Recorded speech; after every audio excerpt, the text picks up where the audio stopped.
Hi and welcome back. My name is Lemmy. This is the Premier League review. If you like the content, like, share, comment, most importantly subscribe. So we are back on top. As you may know, I'm going to start with that Arsenal game. It was the first game of the weekend. Early kickoff after Arsenal having been beaten by Manchester City at their own ground.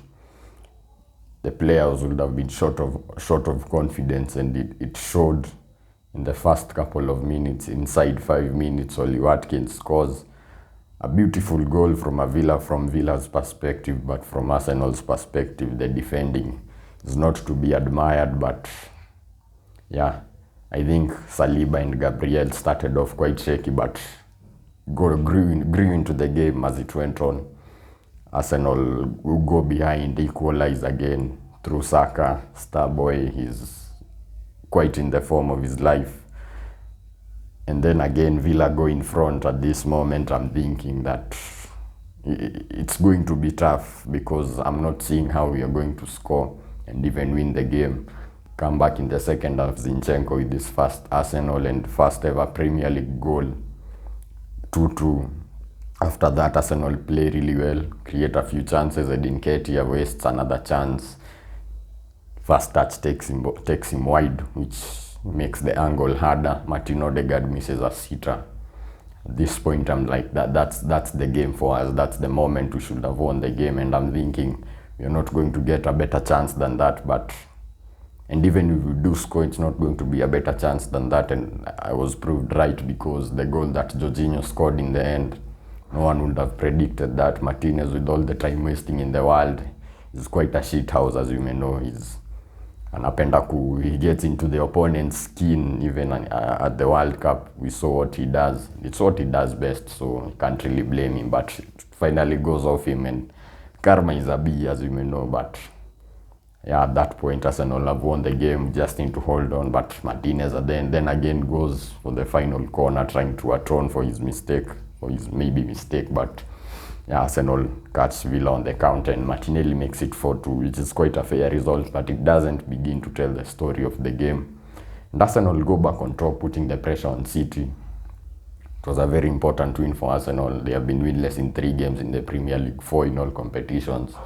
So it was a very important win for Arsenal to get back on track and everything, and continue putting the pressure on Manchester City, and they do so perfectly. Then the other game, Chelsea versus Southampton. Now Chelsea, I said that it was going to be an easy game for them, and Graham Potter had to win. He didn't. Was beaten by Ward-Prowse free kick. How many times are we going to say that?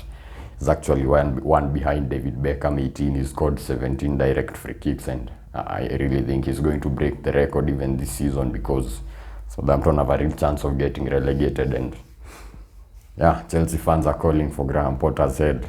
They want him to be sacked, but the hierarchy is saying that they are going to stick with him. But from a neutral's point of view, I don't really care.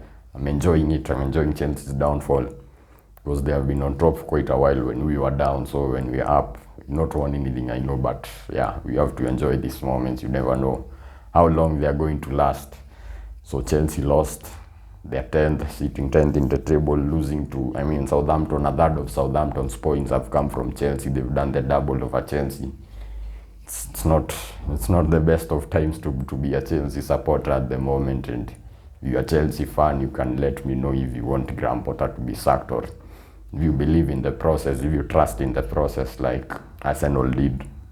Not all the fans trusted in the process. I sometimes was very skeptical if it was even ever going to work out, but yeah, it works out in the end. And yeah, I want to know from Chelsea fans what they're thinking at the moment after losing to the last placed team on the league.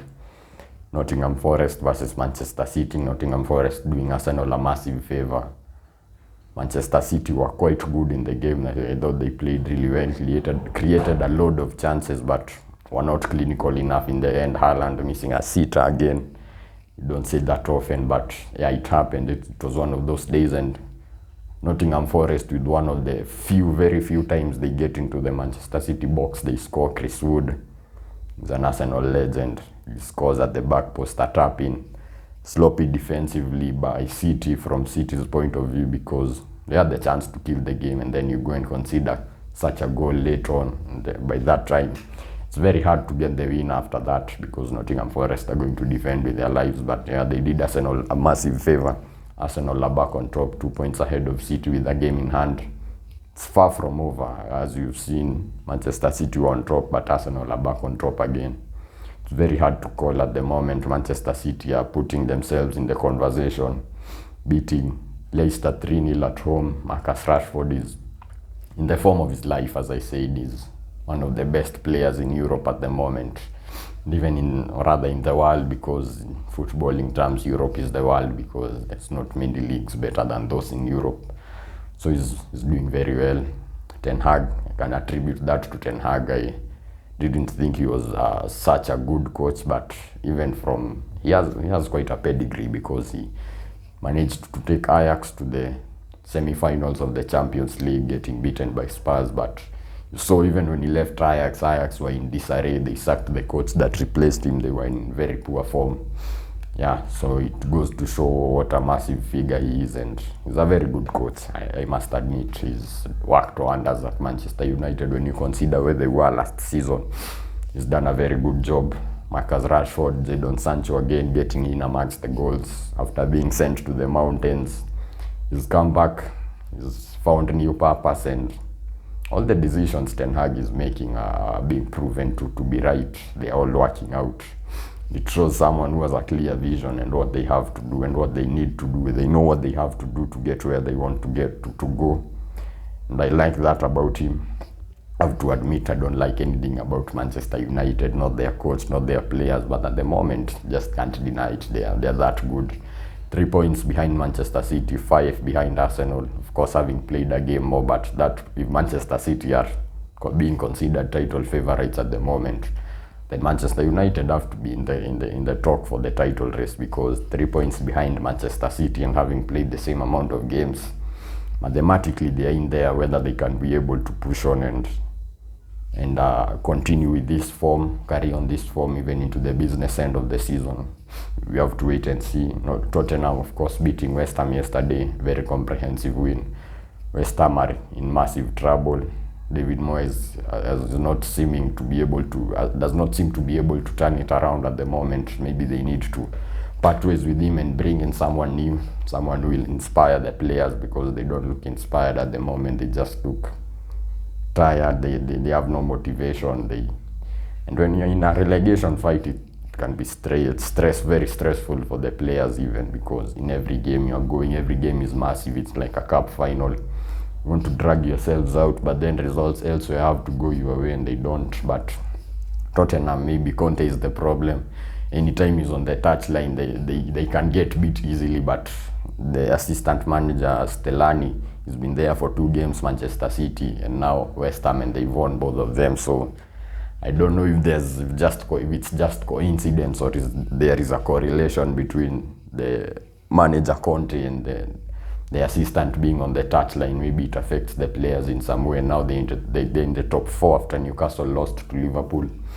Newcastle got beat by Liverpool 2-0. Liverpool seem to be getting back in form. They seem to have known what they have to do. At moments they looked lost before. Earlier in the season they did not know what to do. The defending was horrendous, but Van Dijk had a really good game. They kept a clean sheet and won the game. The only team to beat Newcastle. They've beaten them twice now. Newcastle have had gone 17 matches unbeaten. That's quite a record, although they have drawn very many games, too many games for them to continue to claim their place in the top 4. They have to start winning games and finding ways to win games, because teams seem to know that Newcastle are a very good team, so they come with a style of play that will nullify them, and Newcastle seem to be struggling with that a lot.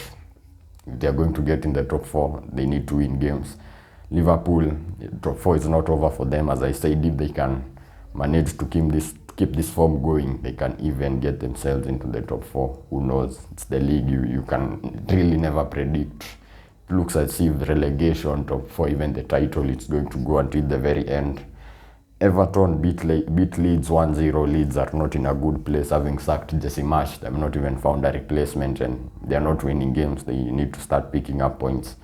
Otherwise, they are going to find it very hard to come out of that relegation place. Everton are out of it. So Sean Dyche is working his magic. 1-0 wins at home. In the crowd, defensively, we know that Everton are going to be very defensive, to be defensively resolute. Now that Sean Dyche is the manager. Very good goal from Coleman, maybe lucky, but I think Melia should be doing better. Getting beat from such a distance and such an angle is not always a good look for the keeper. Brentford beat Crystal Palace 1-0. I expected Brentford to win, but in the end, they were the ones who found themselves equalizing in the dying moments of the game. Vitaly Anel with a very good header. Yeah, and I don't really have much to say that game. It doesn't have real implications on either end of the table, but yeah, Crystal Palace did well to come out with a point. Wolves got beat by Bournemouth at home. I did not see this coming. Wolves have been resurgent so somehow, but they've been picking up points, wins here and there, and results.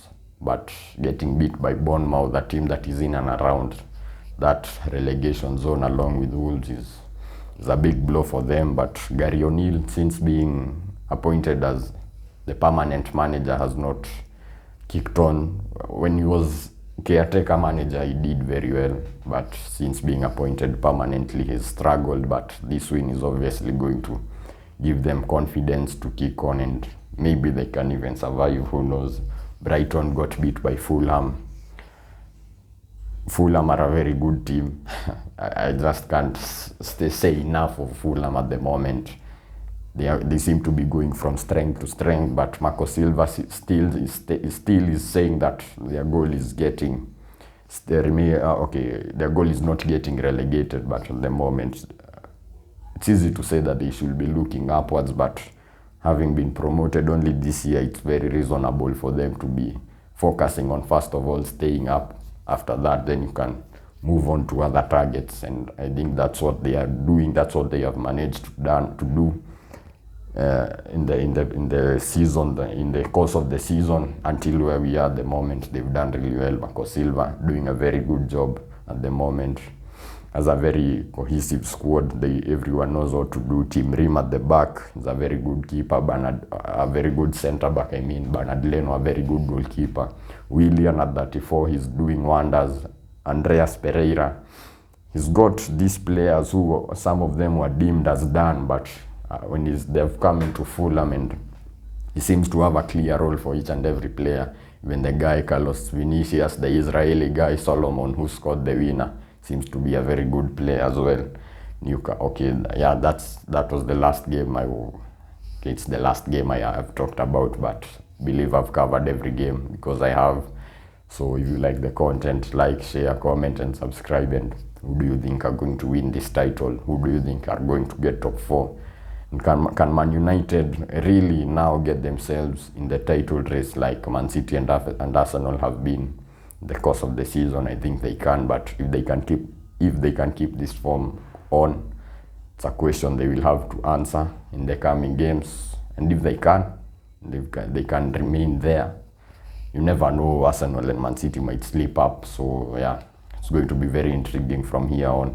Thank you for tuning in. If you like the content, like, share, comment, and subscribe, and see you in the next video.